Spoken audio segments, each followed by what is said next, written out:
Basically, Dave Chappelle had asked everybody to boycott the Chappelle show because they just put it on. Which I've never even watched the Chappelle show before. You never watched it? Can't watch it now. No, I've never watched the Chappelle show. Damn, that's crazy. I watched like little clips, but I can't get into it. Okay. I don't know why. That's honesty, because a lot of people try to cap and act like they will. You know how people be doing when they don't want to act, they don't want to seem like they not a part of the wave or what everybody else on, but that's honesty. So so I think it's Viacom or Viacom, the same people that basically fired Nick Cannon from Wildin' Out. Okay. They didn't want to pay him, I guess he said licensing or something, for them putting the show on Netflix. They don't want to pay him for it. Okay. So that's when he started telling all his fans boycott, boycott, boycott, and then Netflix took it off. So it's not even on Netflix anymore. I don't understand the problem. Like, it's his show. Why would y'all not? I don't know. Man, this is what people have to understand. They don't want to give you the power and make you a partner of your creation. This show does not do anything without Dave Chappelle. Nobody watches the Dave Chappelle show. We are watching it's Dave Chappelle. Come on now. Whether it's his stand-up, whether it's his TV show, we're not watching the Dave Chappelle show for the guest that's on the show. Like, come on now. I think that's understood. So when we watch Dave Chappelle, we should understand it should be like a formality in your mind that he's getting properly paid for this show. But they ain't trying to pay him for this shit properly. That's fucked up. No. And I forgot the full issue with Nick Cannon, that whole situation with him. We got the Dave Chappelle show was coming on Comedy Central at one point in time. I don't know about these stand-ups. I don't know about everything like that. But Viacom, I guess, is like the umbrella owner of all these shows with like Wildin' Out and everything like that. Nick Cannon made some comments that were aggressive to the people at the top. And that's why they X'd him out. They X'd him out immediately. And he apologized. You know, he came in and apologized. And to me, you apologize when you feel you're wrong. So he must have felt that he was wrong, but it still didn't come back. They actually offered DC Fly That's crazy. the job for like $8 million or something, I think. It was a lot. It was some millions, and he actually turned it down and was like, nah, because of the fact that you know, he brought him in. Yeah, Nick Cannon brought him in. Nick Cannon gave him an opportunity. He kept it solid. So that was dope on his part. But it's one of these things where, you know, good enough that, you know, Dave Chappelle has enough power and influence to why was this show on there anyway if there wasn't no agreement? I don't know though, because the contracts, man, I think what we gotta understand too, man, these contracts ain't in black and white. There's a big gray area in like all these contracts, a window of opportunity to fuck over you. Shout out to Gazi at Empire. He one of the guys that do music distribution for independent artists. And you know, I heard him say where he keeps the contract simple, lawyer and rapper friendly. But these contracts it's a loophole. They're not lawyer and actor friendly or lawyer and personality friendly. Yeah. They designed to where we can fuck you whenever we see fit to, you know. At any moment. At any moment. So that, you know, Dave Chappelle, you know, for people who don't know, is most definitely an impactful comedian in our era. And this happened before where they wanted him to do things that he didn't want to do, so he just walked away from it all. And then they put the narrative out there, let the blogs and the people create a narrative, and the rumors got started that he was on drugs. That he might have been smoking crack. You remember that shit, dude? Wow. All these rumors just came. When you turned down like a whole bunch of millions. Yeah, he turned down millions. They was like, talking about him bad. They started talking about him bad, and it just popped. All these rumors just popped up out of nowhere. It'd probably be them. Like that company is. Yeah, the people on the streets, the people behind the scenes, they start spreading these rumors out to certain outlets. To be like, well, man, why the fuck? Or then sometimes it's just the people like, man, he gotta have something wrong for him to walk away from hundreds of millions. And then other people start trying to take advantage of him too, because they think, you know what I'm saying, he tripping. Yeah, and so And that's what I tell people, man. You can't put a price on somebody else's pride. Period.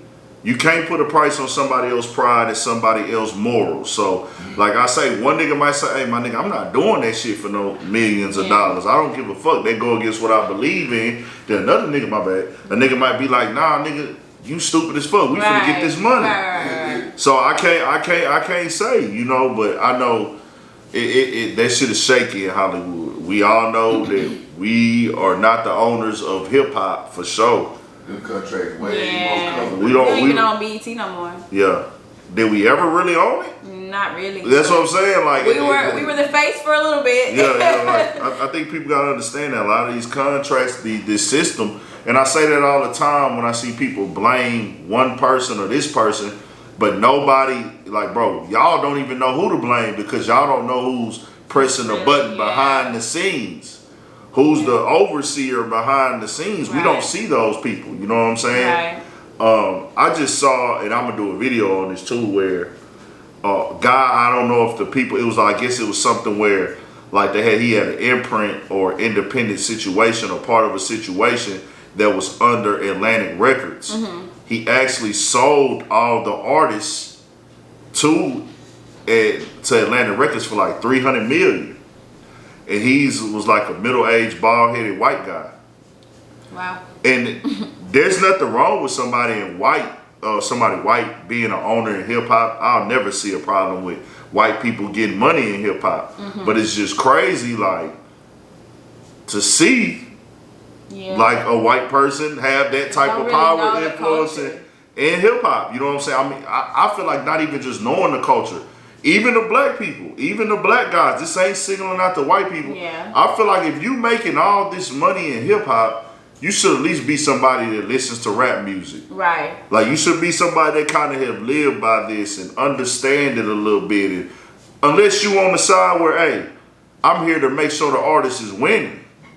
Yeah. I'm here to make, if you any ethnicity or even if you black, if you don't live by the hip hop standards or came up in hip hop, and I'm not talking about no street shit. I'm not talking about street shit. I'm just talking about, hey, I listen to rap music. I vibe with these artists. I know their story. Right, I believe in it. I'll go to my job every day. When I pull up in my car, I'm jamming this shit. Yeah. When the artist drop his mixtape, I'm riding around. I will pull up to the artist video shoot. Mm-hmm. Once again, shout out to the God Empire, Ghazi. Last night, Jim Jones and French Montana shot a video after ending their 10-year beef. He pulled up to the video shoot. And he's like a Arabic. Huh? Who they beefing for? They been beefing for 10 years. Who Max Beat, Jim Jones, and French Montana. That shit, that shit was deep. It got deep. They got real disrespectful with each other and shit. It was real disrespectful. Wow. Like, families was getting it. Families got involved. Wives and girlfriends was involved in like disrespect and music, interviews, vlogs, DVDs, all that shit. It was bad. So that's just what it be with me, man. Like these people not really fucking with the culture and the people. It's just a check They just for want the them. money. And they do the business side. The business and the art, whether it be comedy, hip hop, fashion, is very different. So. Damn, that's crazy. Dave Chappelle. Yeah. Again. So why did James Harden turn down that deal? They say it's because they're Trump supporters. Tell me there's a Trump supporter. But what's the real reason?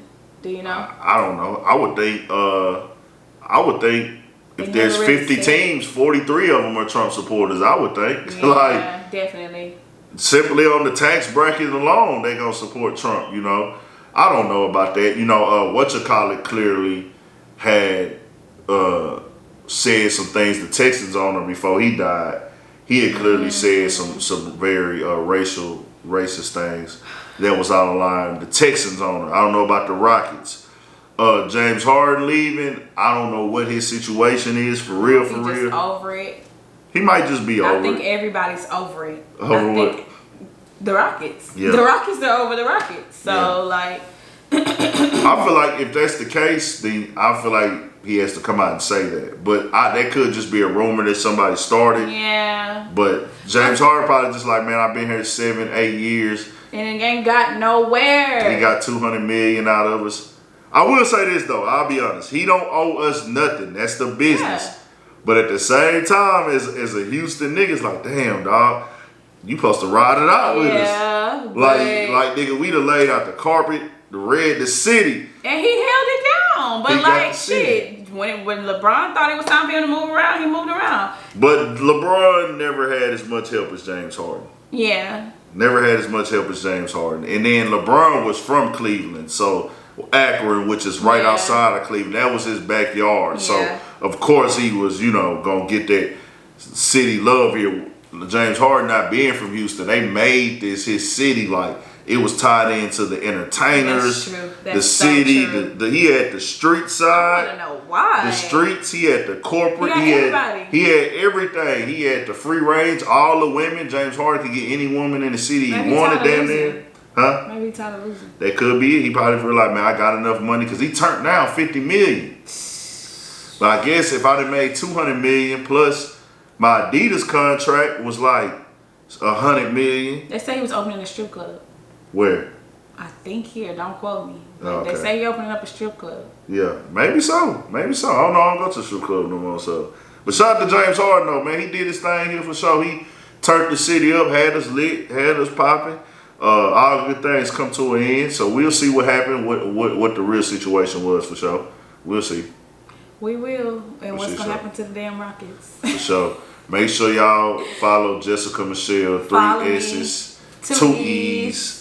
Sip and Spill podcast, Sip and Spill on Instagram also. _spill. Sip and _spill on Instagram. Y'all make sure y'all tap into everything. Y'all support everything she got going on. Type in Sip and Spill on all the search engines. Jessica Michelle, 2 S's, 3 E's, man. Ooh, you messed that up. I did? Yeah. 2 S's, 3? Oh, shit. My bad. 2 S's. Nope. 3 S's, 2 E's. Damn. 3 S's, 2 E's. 2 E's. What's in your cup? Nothing. 3 S's, 2 E's. Man. 3 S's, 2 E's.